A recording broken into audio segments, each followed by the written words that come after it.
Sound of gentle waves and happy dog panting. You know that feeling? The one where you experience something so new, so vast, so completely mind-blowing that every single one of your senses just goes into overdrive?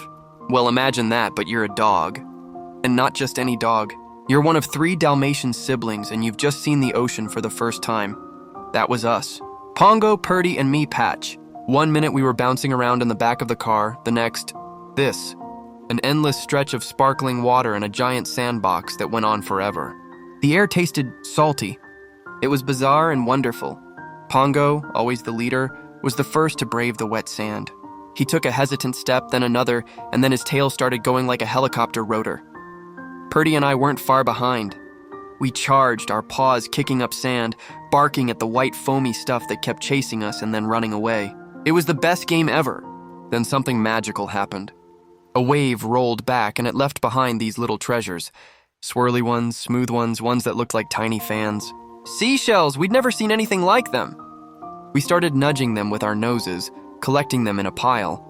Pongo tried to pick one up, but it was all wet and sandy and he just ended up sneezing, sending sand flying everywhere. We all ended up in a fit of sandy, happy sneezes. While we were busy being seashell connoisseurs, I noticed one of the shells moving. I nudged it and it moved again. I barked, and Pongo and Purdy came running over. We all peered at it, our 3 black-spotted noses nearly touching. Slowly, a tiny claw and 2 little googly eyes poked out. It was a hermit crab. It looked at us, waved a claw as if to say, "Can I help you?" and then scurried sideways into another shell. We were mesmerized.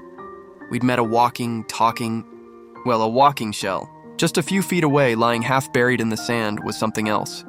It was pink and shaped like the stars in the night sky. A starfish. It was so still and beautiful. We lay down around it, just watching, careful not to disturb it. It felt like we'd discovered a secret world, one filled with walking shells and fallen stars.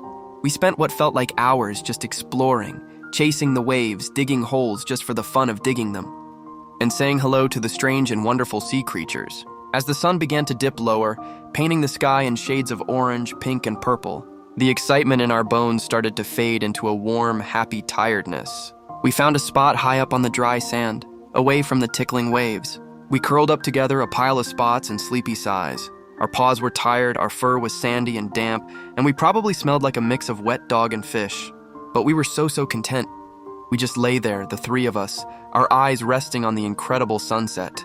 The sky and the water seemed to melt into one. It was the perfect, peaceful end to the most exciting day of our lives. We didn't know what tomorrow would bring. But right then, with the sound of the waves as our lullaby and the warmth of my siblings beside me, I knew one thing for sure. The beach was our new favorite place in the whole entire world, and we couldn't wait to come back.